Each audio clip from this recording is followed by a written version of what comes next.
Espero que puedan ser útiles, que puedan traer luz a la mente de ustedes, que pueda ayudarnos a desarrollar un poco más este tema. Así que vamos a orar, pidámosle al Señor que nos ayude al abrir su palabra y que estos argumentos puedan ser conforme a la verdad. Oremos al Señor. Señor, gracias por esta preciosa jornada de clase que hemos tenido. Estamos felices de meditar en tu palabra. Señor, nos cuesta. Nuestros cuerpos son débiles, Señor, para tomar todo lo que quisiéramos de tu palabra. Pero nos gozamos en tu misericordia, en que tú estás usando lo que escuchamos para seguirnos puliendo, enseñándonos. Y te pido ahora, por tu gran misericordia, que al abrir estos argumentos bíblicos de por qué creemos, Señor, que tú has cesado de revelar de la manera en que antes lo hacías. Te pido, Señor, que puedas darnos luz y que pueda ser de ánimo para mis hermanos, de claridad para la lucha en la que nosotros estamos. Te agradecemos, Señor, en el nombre de Jesús. Amén. Muy bien, tengo 3 argumentos, aunque los 3 inevitablemente van conectados los unos con los otros. Es bien importante que nosotros podamos ver estos argumentos en esa conexión. Así que les voy a invitar a abrir sus Biblias en Hebreos capítulo 1. Hebreos capítulo 1. Gracias. Muchísimas gracias. Ahí está la otra tacita.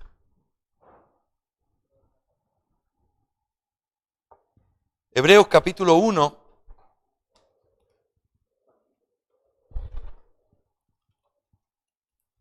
Hebreos 1:1.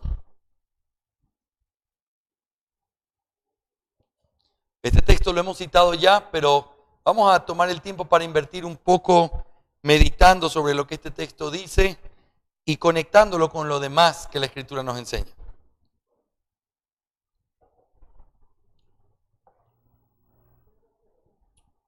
Hebreos 1:1. La palabra de Dios dice: Dios, habiendo hablado muchas veces y de muchas maneras en otro tiempo a los padres por los profetas, en estos postreros días nos ha hablado por el Hijo, a quien constituyó heredero de todo y por quien asimismo hizo el universo. Este texto es un texto clave para mostrarnos lo que tiene que ver con la cesación de los dones de revelación. En primer lugar, el texto empieza diciendo: Dios, identificando al autor, habiendo hablado muchas veces y de muchas maneras. Ya hemos analizado esto en nuestro estudio. Muchas veces habla de cada vez que Dios lo hizo en el pasado, aunque no era constante, lo hizo muchas veces, pero también de muchas maneras, a través de la forma de revelación directa o la sugestión interna o las formas en las que Él quiso hablar. Pero lo interesante es esto, y aquí es donde hace el énfasis: en otro tiempo. En otro tiempo. Si yo les pregunto a ustedes, ¿cuándo es que Dios habló muchas veces y de muchas maneras? ¿Cuál sería la respuesta según el texto? En otro tiempo. En otro tiempo. Está haciendo una clara división aquí de lo que tiene que ver con el otro tiempo y con este postrer tiempo. Está haciendo aquí una clara división de la revelación de Dios, la preparación de todas las cosas y el cumplimiento de todas las cosas. Dios habló muchas veces, de muchas maneras, en otro tiempo, y hoy nos ha hablado de otra manera. Ese contraste es un contraste que tiene que traernos luz. ¿Por qué? Porque está demostrando que la forma en la que Dios reveló es algo pasado, pero dice también que se lo reveló a los padres, luego dice por los profetas. Identifica que fue a nuestros padres y que fue a través de sus siervos los profetas. Ahora, en estos postreros días, aquí es donde hace el quiebre del contraste. En otros tiempos, pero ahora en estos postreros días. ¿Qué es lo que hizo en estos postreros días?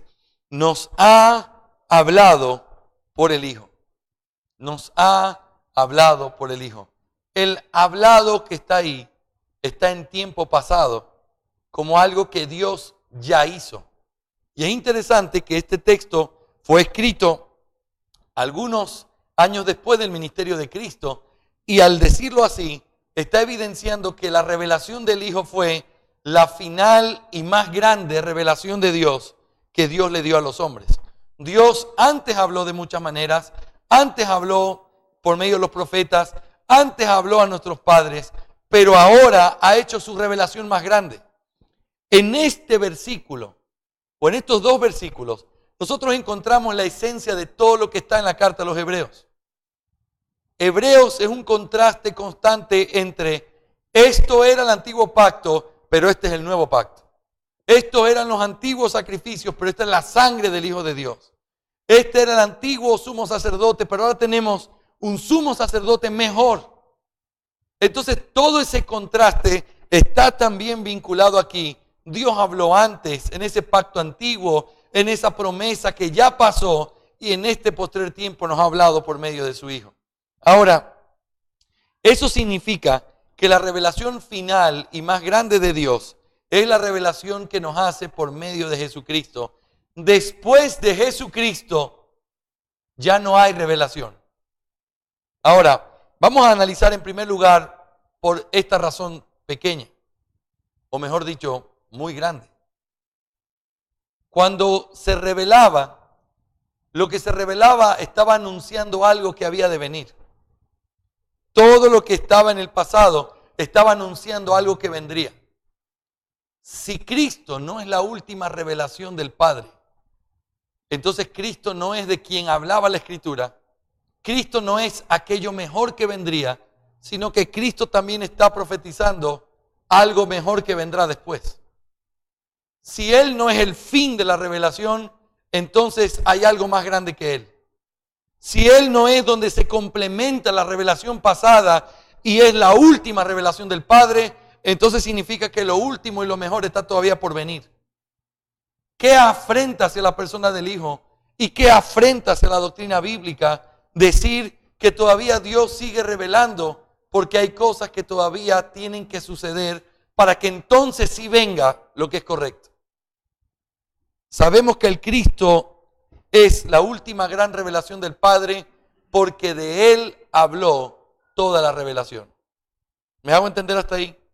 Ahora, alguien podría preguntarme, pastor, pero ¿cómo puede ser que digamos que Cristo es la última revelación del Padre si en primer lugar, después de Cristo, hubieron hombres con visiones, hubieron hombres profetizando, los apóstoles recibieron señales? ¿Cómo puede ser que Cristo sea la última revelación si después de Cristo todavía siguieron habiendo revelaciones? Es un razonamiento lógico, ¿verdad? Y es necesario responderlo. Ahora, ahí donde nosotros tenemos que ir al pasaje que nosotros encontramos en Hechos capítulo 1, versículo 8. Esto es un texto conocido. Solo quiero plantearlo aquí. Hechos 1:8.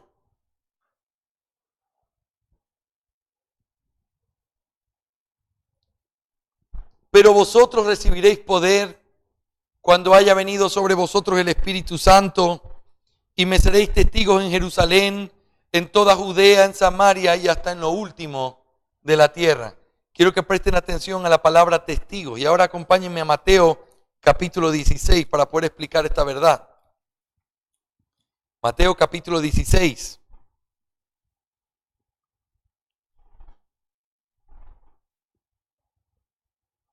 Versículo 18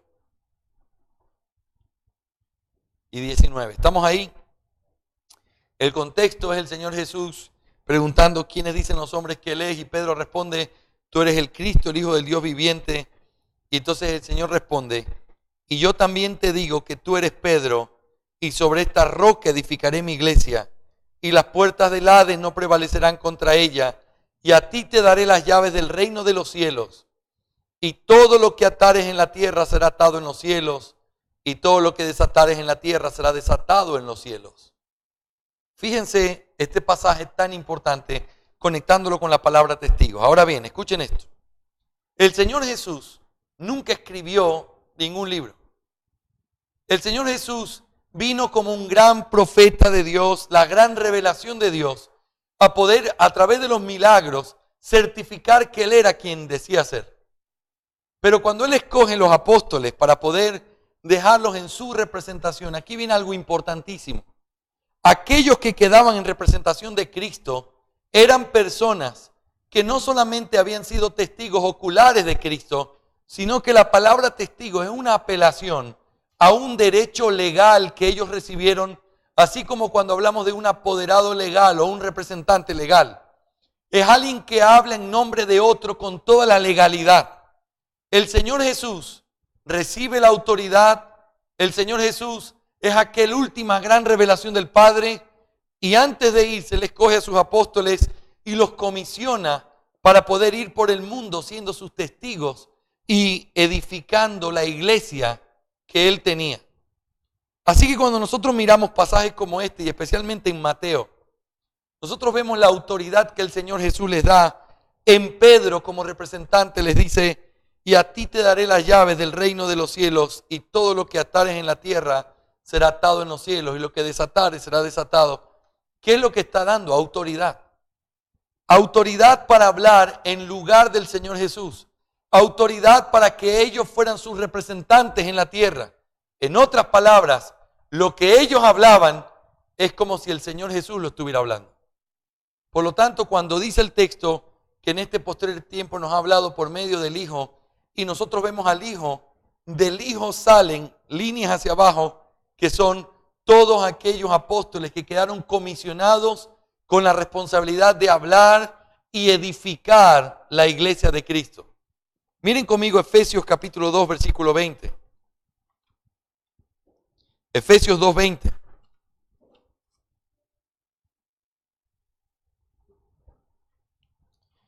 Pablo les habla de que somos ahora un edificio que ha sido levantado donde no hay distinción, pero cuando habla del edificio, dice en el versículo 20, edificado sobre el fundamento de los apóstoles y profetas, siendo la principal piedra del ángulo Jesucristo mismo, en quien todo el edificio bien coordinado va creciendo para ser un templo santo en el Señor. Fíjense la responsabilidad que los apóstoles reciben. El Señor es la última gran revelación de Dios, porque Él era de quien hablaba toda la revelación. Él era el Cristo, pero ahora bien, Él escoge hombres para que ellos hablaran representándolo a Él en la tierra con la autoridad de poder hablar y decir como que si Él mismo lo estuviera diciendo. Y por eso el fundamento de la iglesia es un fundamento apostólico hecho por Jesucristo a través de sus apóstoles. Ellos son los que establecen la base donde después se levanta todo el edificio que es la iglesia de Cristo. Así que, hermanos, si nosotros decimos que hoy el Padre nos habla por medio del Hijo y el Hijo nos habla por medio de sus apóstoles y sus apóstoles nos dejaron sus libros escritos, entonces la forma en cómo Dios le habla al pueblo de Dios en este postrer tiempo es por medio de su palabra. ¿Me hago entender? Es por Cristo. Cristo escogió a los apóstoles y los apóstoles escribieron y pusieron el fundamento de la iglesia. La pregunta es, ¿por dónde entonces Dios se revela en este postrer tiempo? Por el Hijo, y por el Hijo a través de los apóstoles, y por los apóstoles a través del récord de lo que los apóstoles escribieron. ¿Me hago entender? ¿Dónde está la final autoridad del Padre? ¿Por dónde el Padre nos habla hoy? Por medio de su palabra. Porque en su palabra está lo que los apóstoles escribieron, y los apóstoles escribieron de parte de Cristo Jesús, quien es la última revelación del Padre, por quien el Padre nos habla en este postrer tiempo. ¿Me hago entender, hermanos? Este principio es muy importante con respecto a lo que tiene que ver con el primer argumento que tengo para darles, Hebreos capítulo 1. ¿Cómo puede ser que Dios nos hable hoy por medio del Hijo? La respuesta es porque el Hijo escogió a los apóstoles y los apóstoles recibieron la tarea de poner el fundamento de la iglesia. Por lo tanto, la forma en cómo Dios hoy le habla a su pueblo es por medio del fundamento apostólico en representación de Cristo que lo encontramos en las Sagradas Escrituras. ¿Sí, hermanos? Muy bien, después vamos a tener tiempo para preguntas, pero quiero que me permitan desarrollar la siguiente idea, el siguiente argumento. ¿Por qué nosotros decimos que hoy los dones de revelación han cesado? Decimos eso, han cesado porque ellos servían como una señal para para autentificar al mensajero y su mensaje. Las señales en la Biblia nunca son una manifestación del poder de Dios solamente. Las señales en la Biblia siempre tienen que ver con poder demostrar algo que se está diciendo que es cierto. Quiero que miren conmigo Marcos capítulo 2 y vamos a meditar brevemente en este texto. Marcos capítulo 2, versículos del 1 al 12. Marcos 2 del 1 al 12. ¿Estamos ahí? La palabra de Dios dice: entró Jesús otra vez en Capernaum después de algunos días y se oyó que estaba en casa. E inmediatamente se juntaron muchos de manera que ya no cabía ni a la puerta y les predicaba la palabra. Entonces vinieron a él unos trayendo un paralítico que era cargado por 4. Y como no podían acercarse a él a causa de la multitud, descubrieron el techo de donde estaba y haciendo una abertura bajaron el lecho en que yacía el paralítico. Al ver Jesús la fe de ellos, dijo al paralítico: hijo, tus pecados te son perdonados. Estaban allí sentados algunos de los escribas, los cuales cavilaban en sus corazones: ¿por qué habla este así? Blasfemias dice. ¿Quién puede perdonar pecados sino solo Dios? Y conociendo luego Jesús en su espíritu que cavilaban de esta manera dentro de sí mismo, les dijo: ¿por qué caviláis así en vuestros corazones? ¿Qué es más fácil decir al paralítico: tus pecados te son perdonados, o decirle: levántate, toma tu lecho y anda? Pues para que sepáis que el Hijo del Hombre tiene potestad en la tierra para perdonar pecados, dijo al paralítico: a ti te digo, levántate, toma tu lecho y vete a tu casa. Paremos ahí un minuto y pensemos juntos en lo que dice este texto. Estos amigos bajan a este paralítico y lo ponen delante de Jesús. Aparentemente la primera cosa que uno esperaría que Jesús haga por ese hombre sería ¿qué cosa? Levántate y anda, y se acabó. Y todos se hubieran alegrado diciendo: wow, qué bueno. El tema es que cuando él baja, Jesús le dice lo siguiente: hijo, tus pecados te son perdonados. Ahora, al decir tus pecados te son perdonados, Jesús está diciendo algo que solo Dios es capaz de decir, y lo que estaban cavilando estos hombres era verdad. ¿Quién tiene poder para perdonar pecados sino solo Dios? Es decir, al él decirle a ese paralítico: hijo, tus pecados te son perdonados, ¿qué es lo que Jesús está diciendo de sí mismo? Que él era Dios. Ahora, naturalmente, estos estaban ahí y comenzaron a pensar mal. ¿Cómo se le ocurre a este? ¿Cómo se atreve? Blasfemias, dice. Y entonces el Señor Jesús entabla una conversación con ellos, porque Él sabía lo que ellos estaban pensando. Le dice: ¿qué es más fácil decirle a este hombre desde la perspectiva humana?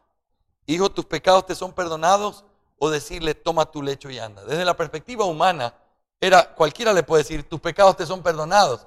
Sí, tú puedes decir lo que tú quieras. ¿Cómo yo sé que eso pasó? Por eso lo más difícil era decirle: toma tu lecho y anda. Y por eso le dice: para que ustedes sepan que el Hijo del Hombre tiene potestad para perdonar pecados en la tierra, le dijo ese hombre: toma tu lecho y anda. En otras palabras, ¿para qué lo sanó? ¿Para mostrar el poder de Dios en él? ¿Qué creen ustedes? Exactamente. Para afirmar que lo que él estaba diciendo, lo que acababa de decir, era completamente cierto. Yo le perdoné los pecados. ¿Cómo lo vemos? Si eso no se puede ver de manera, no puedo mirarle el corazón. Oh, tus pecados son perdonados. No, ¿cómo lo vemos? Para que tú sepas que lo que dije es verdad. Para que tú sepas que yo tengo autoridad para perdonar pecados. Porque yo soy Dios. Levanta tu lecho y anda. Y ese hombre se para y se va. ¿Qué es lo que uno esperaría que el texto diga? Que ellos cayeron de rodillas diciendo: Dios, perdónanos por no haberte reconocido en una apariencia de hombre. Tú eres Dios hecho carne. Eso es lo que uno hubiera esperado. Esta gente solo glorificaba a Dios, pero no terminaba de entender lo que el Señor Jesús estaba diciendo.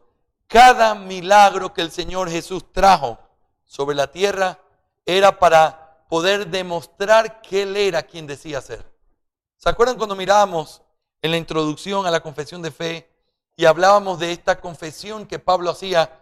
Dios fue manifestado en carne, ¿se acuerdan? Justificado por el Espíritu. La palabra justificado es la palabra vindicado, o el Espíritu dio testimonio de él. ¿Cómo hizo eso? Por medio de todos los milagros que el Espíritu hizo a través de Jesús.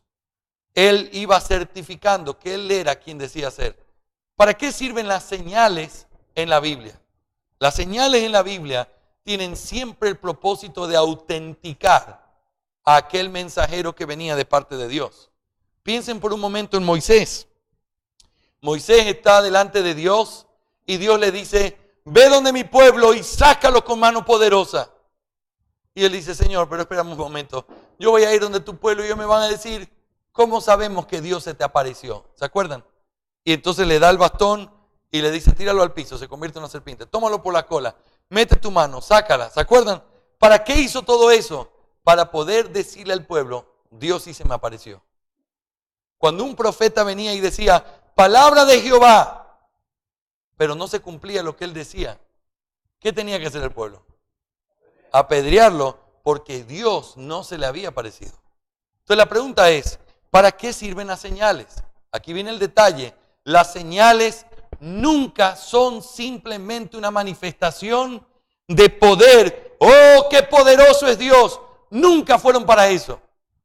Dios no necesita mostrarle a seres tan pequeños como nosotros que Él tiene poder. Las señales fueron siempre una manifestación, una prueba, la muestra de que aquel que tenía esas señales venía de parte de Dios. Los profetas que se cumplían su profecía, el cumplimiento era el sello de que ellos venían de parte de Dios. La serpiente era el sello de que Moisés había estado delante de Dios. El hecho de que cayeran todas esas plagas sobre Egipto era la manifestación de que Dios estaba detrás de eso. ¿Para qué servían las señales? Las señales son como algo que apunta hacia algo que se está diciendo o que se estaba profetizando.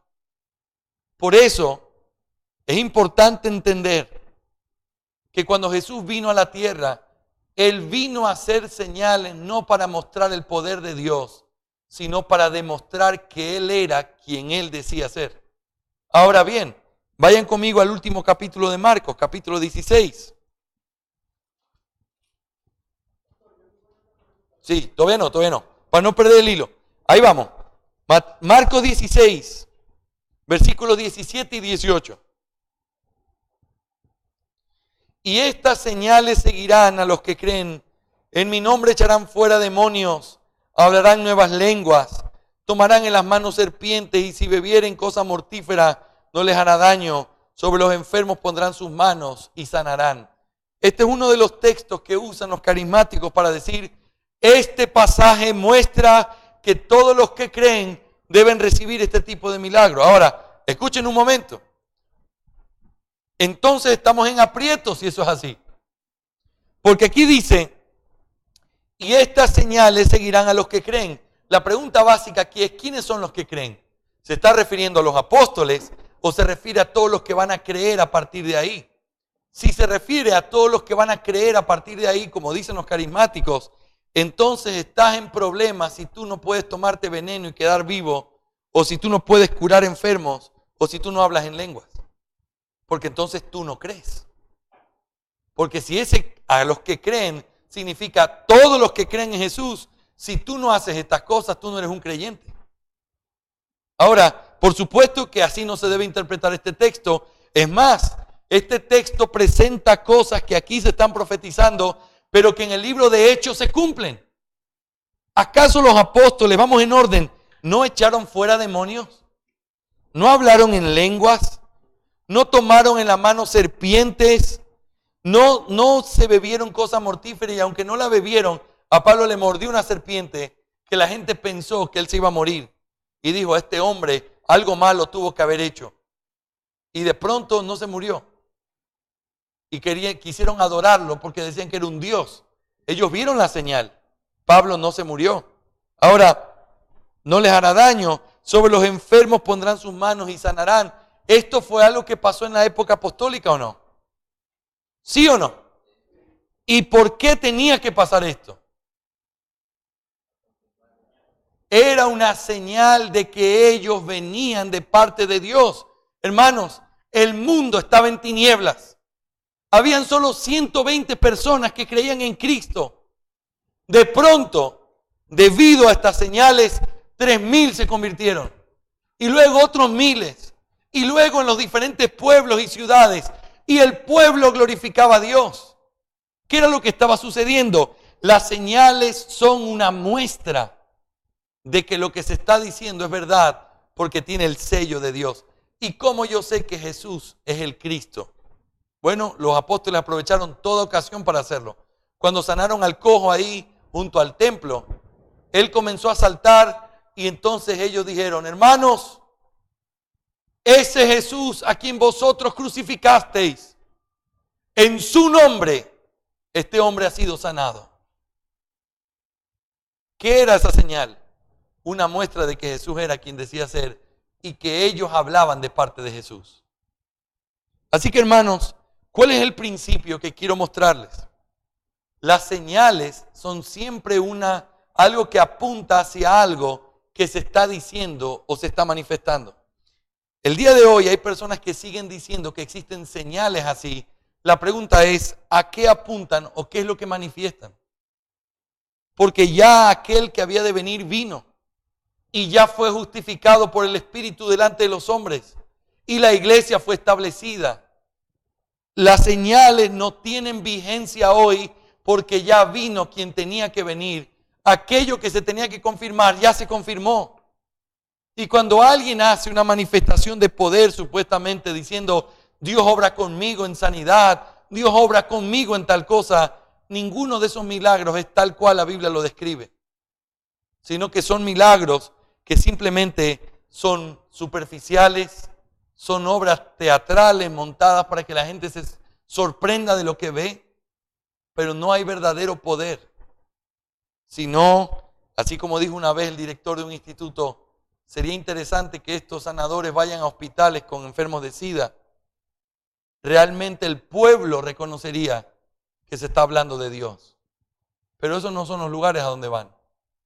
Hacen campañas abiertas donde hay todo un teatro, donde hay gente que no conocen, donde hay gente que nadie sabe de dónde salió y de pronto están ahí dando testimonio de que Dios hizo esto, Dios hizo lo otro. ¿Por qué no van en medio de pueblos como este y comienzan a sanar a gente que sabemos que están enfermos? ¿Por qué no van a hospitales? No, porque ahí no es donde ellos hacen señales. Sus señales son falsas. Sus señales no son conforme a lo que el Señor demuestra en su palabra. Y así con el don de lenguas, y así con las sanidades, y así con cualquier otro don que ellos digan que hoy hay, no hay consistencia con lo que el Nuevo Testamento enseña.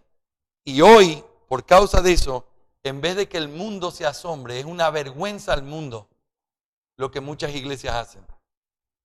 Por eso, hermanos, este segundo argumento nos enseña que las señales no son manifestaciones de poder para jactancia de ciertos hombres.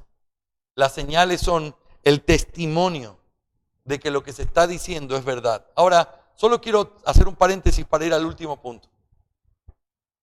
Cuando uno habla de las señales hoy, ¿cuál es la señal que el mundo tiene que ver para reconfirmar que nosotros somos de Dios?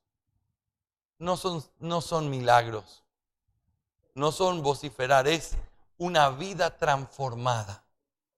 Es el fruto del Espíritu en la vida de un creyente. Eso testifica que la obra de Dios ha sido hecha en nuestras vidas.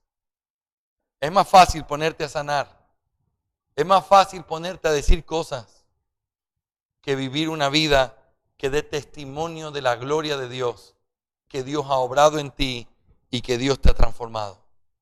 Así que hermanos, hoy no hay señales porque las señales apuntaban hacia Cristo y hacia autentificar quién era Cristo, pero Cristo ya está autentificado.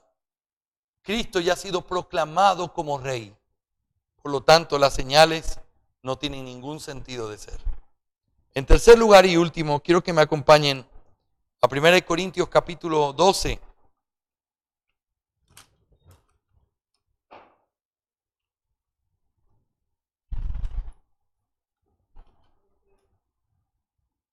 versículo 1. Y vamos a leer hasta el capítulo 14, saltándonos algunos pasajes, pero es importante lo que dice aquí. Porque este es un pasaje que muchas personas usan para decir, hoy todavía siguen las lenguas debido a lo que dice aquí el texto. 1 Corintios 12, versículos 12 al 14. Estamos ahí, capítulos 12 al 14. No quiero, hermanos, que ignoréis acerca de los dones espirituales. Sabéis que cuando erais gentiles se os extraviaba llevándoos, como se os llevaba a los ídolos mudos. Por tanto os hago saber que nadie que hable por el Espíritu de Dios llama anatema a Jesús, y nadie puede llamar a Jesús Señor sino por el Espíritu. Ahora bien, hay diversidad de dones, pero el Espíritu es el mismo. Y hay diversidad de ministerios, pero el Espíritu es el mismo. Y hay diversidad de operaciones, pero Dios que hace todas las cosas en todos es el mismo. Pero a cada uno le es dada la manifestación del Espíritu para provecho. Porque a este es dada por el Espíritu palabra de sabiduría, a otro palabra de ciencia según el mismo Espíritu, a otro fe por el mismo Espíritu y a otros dones de sanidad por el mismo Espíritu, a otros el hacer milagros, a otros profecías, a otros discernimiento de espíritu, a otros diversos géneros de lenguas y a otros interpretación de lenguas.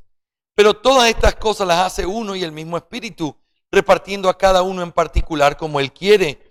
Porque así como el cuerpo es uno y tiene muchos miembros, pero todos los miembros del cuerpo, siendo muchos, son un solo cuerpo, así también Cristo.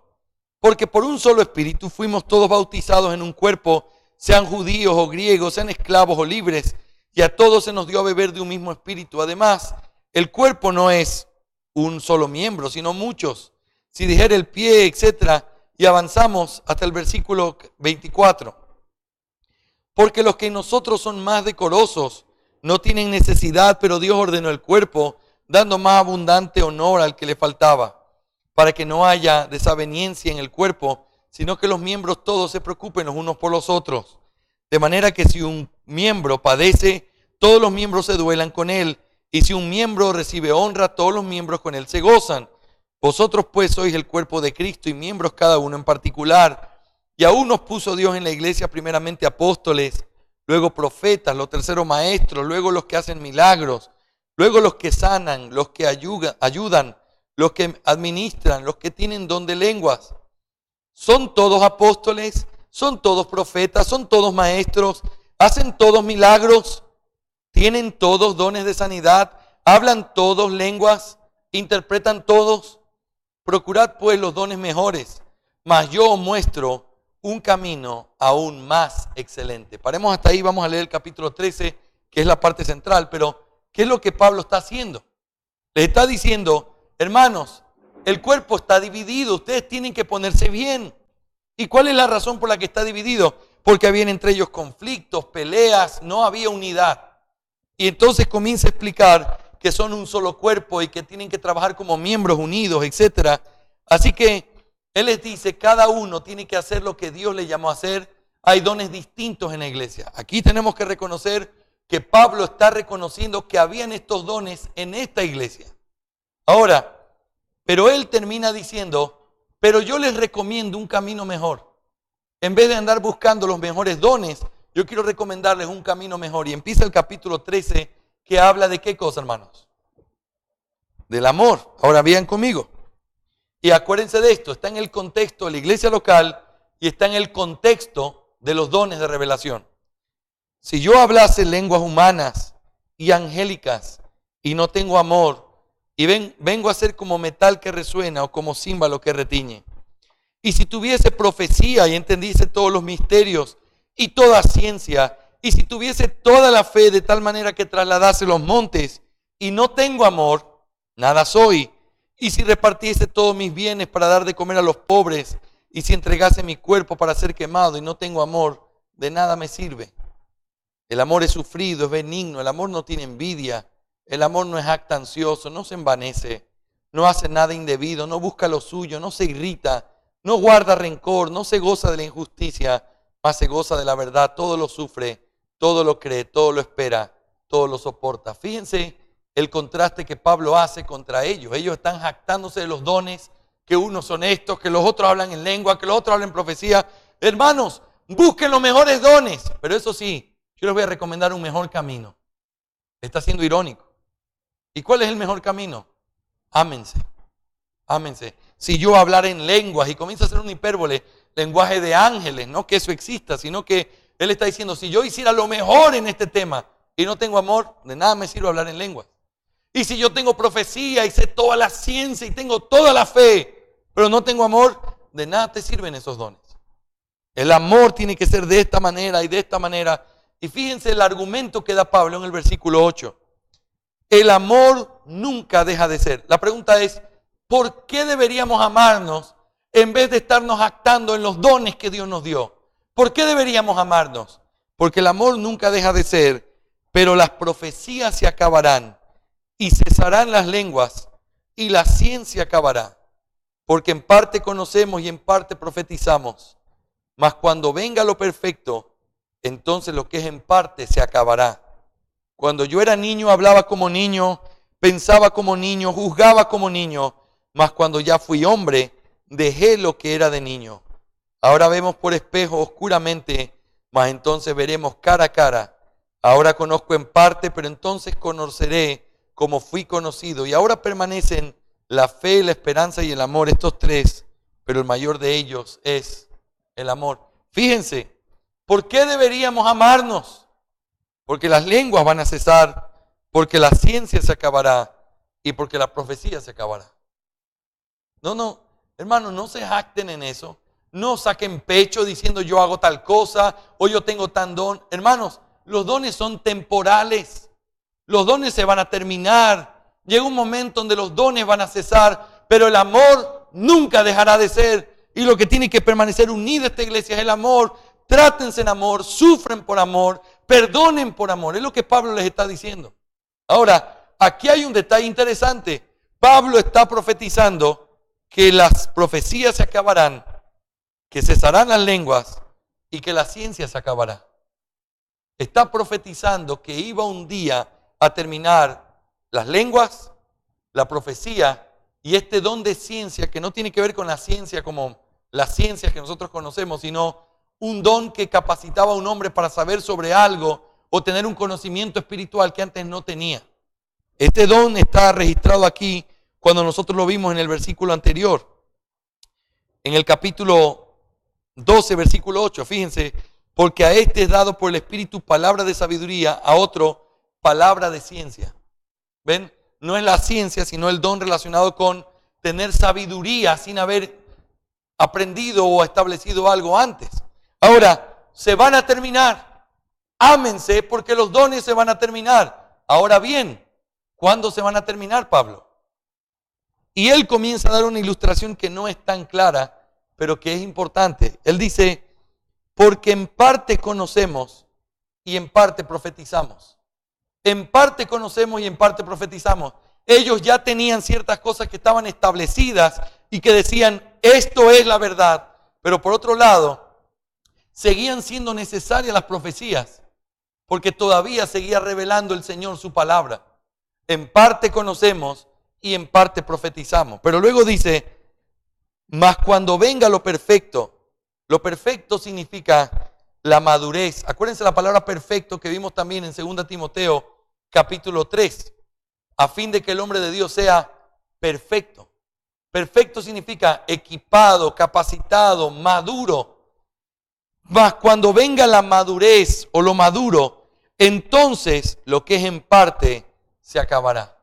Fíjense, en parte conocemos y en parte profetizamos. ¿Por qué necesitamos los dones? Porque todavía hay una parte que no conocemos. Todavía hay una parte que tenemos que profetizar. Todavía hay una parte que no conocemos bien.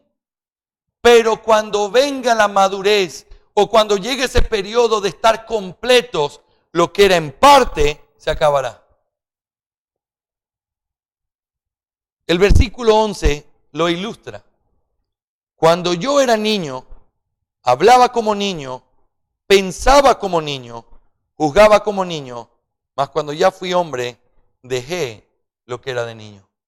La época de la iglesia en la que en parte conocemos y en parte profetizamos, Pablo de alguna manera está usando la analogía de la niñez. De la niñez. Cuando yo soy niño, pienso como niño, obro como niño, trato como niño, pero va a llegar un tiempo donde uno llega a ser adulto y lo que era de niño ya no es más necesario. Esa transición, ese cambio de niño a adulto, esa transición de conocer por parte y en parte profetizar y que finalmente todo será conocido, esa transición era lo que iba a hacer que los dones de revelación se terminaran para siempre en la iglesia de Cristo. Versículo 12 dice, ahora vemos por espejo, oscuramente, mas entonces, en ese momento, veremos cara a cara. Ahora conozco en parte, pero entonces conoceré como fui conocido. Hermanos, lo que Pablo está argumentando es que iba a llegar un periodo en la iglesia donde la iglesia iba a estar en una etapa de madurez en la que ya no iba a ser necesario aquellas cosas que se necesitaban en esa época de inmadurez, por decir así, como iglesia. Ellos necesitaban dones de profecía. ¿Por qué? Porque todavía no conocían toda la revelación de Dios. Necesitaban lenguas. ¿Por qué? Porque todavía Dios seguía revelando. Necesitaban interpretación de lenguas e interpretación de espíritus, porque en la iglesia se paraba alguien diciendo, Dios me dijo, y el que tenía el don tenía que mirar y decir, ese hombre no viene de parte de Dios.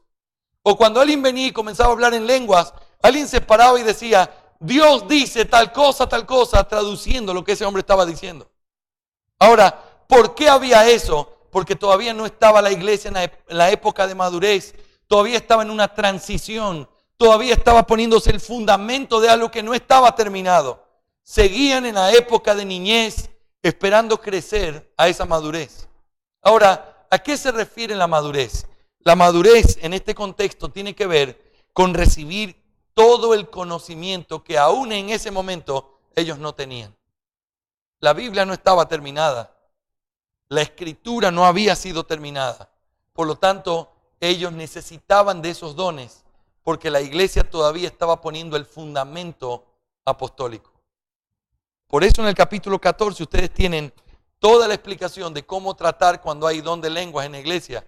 Esto no significa que eso se aplique hoy. Esto se aplicaba en ese día porque todavía ellos vivían, en parte conocemos y en parte profetizamos. Y como todavía profetizamos, Pablo necesitaba poner lineamientos de cómo conducir la iglesia durante ese tiempo que iba a ser temporal. Acaba de profetizar, eso va a terminar un día. Ahora, lo interesante es lo siguiente.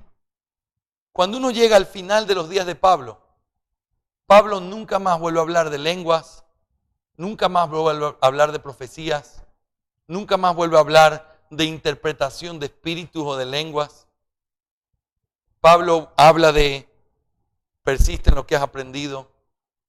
Pablo dice, predica la palabra. Pablo dice, insta a tiempo y fuera de tiempo, redarguye, reprende con toda doctrina. No se vuelve a mencionar las sanidades.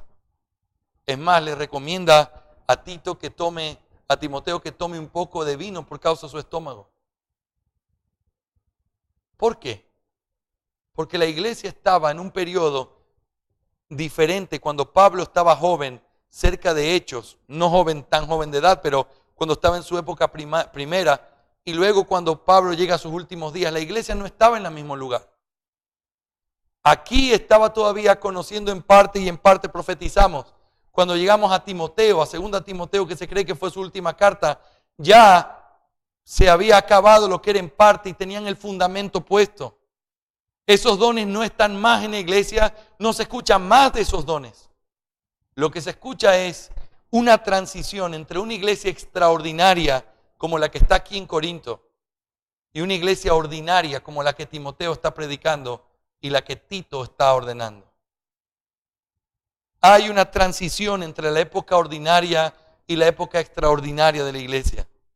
La época extraordinaria se necesitaban milagros y cosas grandes para poder poner el fundamento. Es como la diferencia entre poner el fundamento de una casa y levantar un edificio. Primero pones el fundamento, la forma de tratar el fundamento es distinta, necesitas herramientas especiales para eso. Es una forma diferente en la que tienes que actuar. Pero luego de que está puesto el fundamento, aunque es el mismo edificio, el tipo de construcción es distinto. Porque ya no tienes que poner el fundamento otra vez. Ahora tú levantas el edificio sobre ese fundamento que tuvo movimientos especiales para poder dejarlo bien. Pero una vez que quedó sólido, todo el edificio se levanta sobre ese fundamento. ¿Me hago entender, hermanos? ¿Por qué no creemos que los dones siguen presentes en la iglesia? Porque la época de dones extraordinarios estuvieron en una iglesia que era un niño y que conocía en parte y en parte profetizaba. Pero ya no fueron más necesarios cuando la iglesia pasó de etapa y se convirtió en un adulto y se comenzó a establecer el edificio que hoy vemos. Y la forma en como hoy nosotros tenemos que obrar en la iglesia tiene que ver con un edificio establecido sobre el fundamento que los apóstoles pusieron. Y para poner ese fundamento fue necesario los dones. Pero una vez que se acabó ese fundamento, los dones se quedaron ahí para comenzar un trabajo ordinario de gente común y corriente como nosotros, enseñando la palabra, predicando la palabra constantemente en base a lo que la Escritura dice. Amén. Muy bien, vamos a tener los últimos minutos en preguntas de Stalin. Tú estabas primero en la lista. Respecto al libro de Marcos, hablábamos de que ellos no creían. Y te preguntó en ese momento, ¿por qué razón no pudieron creer? O sea, pero yo tengo entendido también, si que va en esto, de que Dios mismo no les permitió conocer, o sea, saber. Sí, pero el principio es, ellos tenían la evidencia delante de sus ojos. Ellos no quisieron creer. Lo que Dios no les permitió conocer es el decreto de Dios, lo cual es secreto, lo cual nosotros no lo conocemos. Lo que sí conocemos es, ellos vieron a Jesús. Ellos sabían quién era Jesús. Ellos vieron los milagros de Jesús. Eso se intensifica cuando le dicen que en el poder de Satanás Él saca fuera demonios. Y se intensifica más todavía cuando le obligan a los guardias a decir, ustedes tomen este dinero y a partir de ahora digan que fueron sus discípulos que se lo robaron. Sí, pero esa es la parte del decreto. Eso, lo que hace esto es justificar a los hombres cuando uno lo mira así. No, es que ellos no pudieron, pobrecitos. No, ellos no quisieron. Ellos fueron soberbios, ellos fueron arrogantes. Ellos no quisieron reconocer su pecado. Ellos tuvieron a Cristo. Y claro, evidentemente, nosotros lo vemos desde el decreto. Ellos no fueron escogidos, pero ellos no quisieron. Esa es la parte de la responsabilidad humana. Entonces, cuando uno mira, por ejemplo, pobre Judas, él solamente fue un peón traicionando a Cristo porque ya, pues ese fue el papel que le tocó. No. Él lo hizo voluntariamente. Pero él fue decretado desde el principio de ser el malo. Es cierto. Pero a él nadie lo obligó, ¿sí o no? Él lo hizo de su propio corazón. Lo mismo pasó con los fariseos. Ellos lo hicieron desde su propio corazón. Hermanos, ¿alguna pregunta más sobre este tema?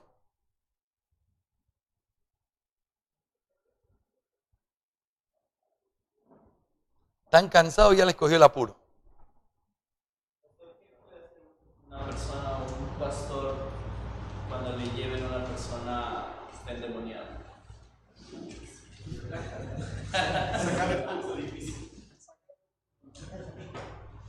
Lo que hay que hacer es lo que haces por cualquier persona que está en los brazos de Satanás.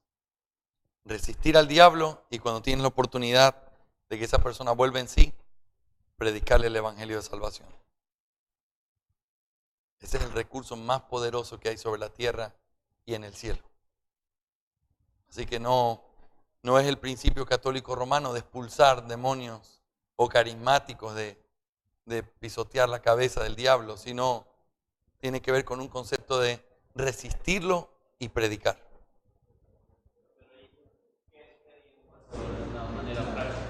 Voy a su casa, normalmente lo que me ha pasado todas las veces es, voy a la casa y esa persona como que comienza a ser anulado en su mente, como que cierra los ojos, como que no quiere escuchar. Y yo estoy orando en voz alta, Señor, ten misericordia, y de pronto se ve como que vuelve en sí y comienzo a predicar. Y después, ¿qué cosa? No, eso tiene mucho Hollywood de por medio. Discernir si es el diablo mismo o si es una actitud de rebeldía, una actitud de... Bueno, eso es correcto, eso es correcto. A veces hay personas que confunden eso. A veces hay problemas médicos. Pastor, no sé qué le pasó y el pobre está con una crisis ahí mental. Y uno dice, pero hay cosas que uno tiene que discernir. Pero normalmente, y sobre todo por nuestros pueblos, hay mucho de eso. Hay mucho de eso de verdad. Y entonces hay experiencia, pero ya en alguna noche les cuento. Hermanos, ¿alguna pregunta con respecto a la cesación de los dones de revelación?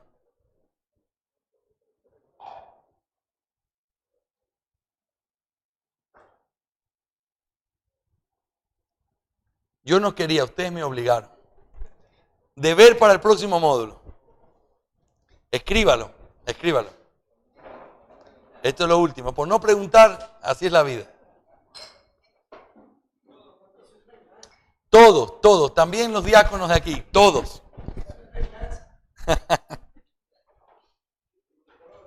Eso es por las preguntas difíciles que ustedes me andan haciendo. Escriba 200 páginas sobre... Escriba qué argumento usted presentaría. Argumento bíblico, ¿no? Escriba qué argumento bíblico usted presentaría para demostrar la cesación de los dones en la actualidad, de los dones de revelación en la actualidad. Para demostrar la cesación de los dones de revelación en la actualidad.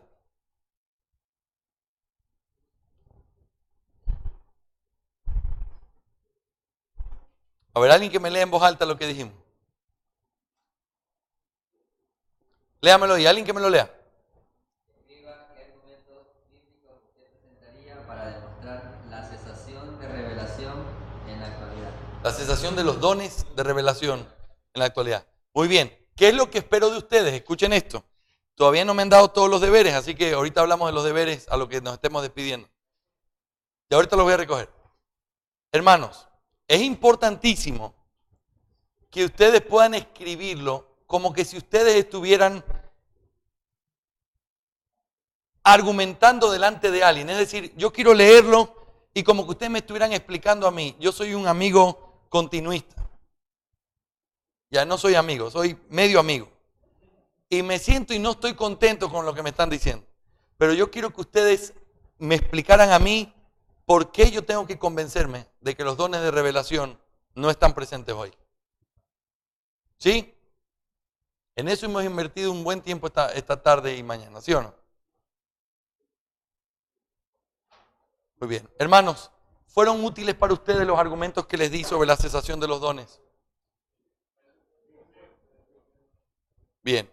Traten de plasmarlo, traten de hacerlo pronto para que no se olviden la idea y la sigan trabajando.